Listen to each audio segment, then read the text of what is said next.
خب میخوایم روش اصولی عبور از گره بر روی طناب اصلی و طناب بکاپ رو با هم مرور کنیم. ابتدا ابزار بکاپ رو متصل میکنیم، بعد ابزار صعود سینه‌ای و سپس یومار و اقدام به صعود. صعود میکنیم تا نزدیک گره. نکته مهم اینجا یومار ما به هیچ وجه به گره نباید اتصال پیدا کنه.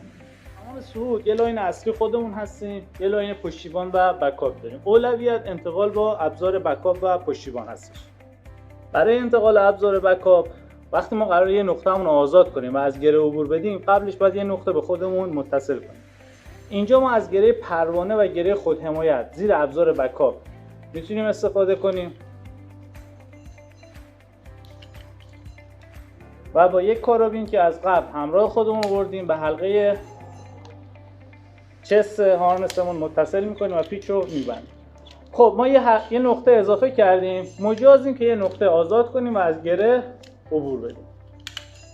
زمانی که عبور دادیم نقطه‌ای که از قبل اضافه کرده بودیم و مجدد باز میکنیم.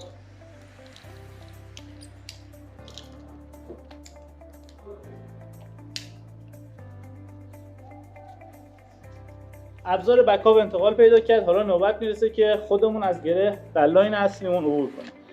دو تا تکنیک میتونیم انجام بدیم. هم میتونیم ابزار فرودمون رو زیر کرول طناب بریزیم، یعنی یه نقطه اضافه کنیم. هم میتونیم زیر کرولمون با یک گره خودحمایت متصل کنیم، یک گره خودحمایت بزنیم و با لنیارد کوتاهمون بهش متصل کنیم، یا همین گره خودحمایت رو به واسطه یک کارابین به حلقه اصلی مستر هارنسون اضافه کنیم. ما اینجا میایم ابزار فرودمون رو طناب می‌ریزیم.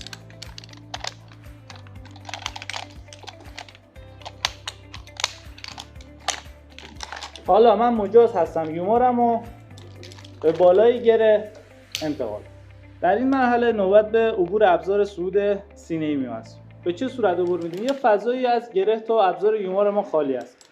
روی پارکا بلند میشیم، کرول آزاد و به بالای گره انتقال پیدا. سپس نقطه‌ای که قبل از عبور از گره ایجاد کرده بودیم و بازش می‌کنیم و اقدام به صعود می‌کنیم.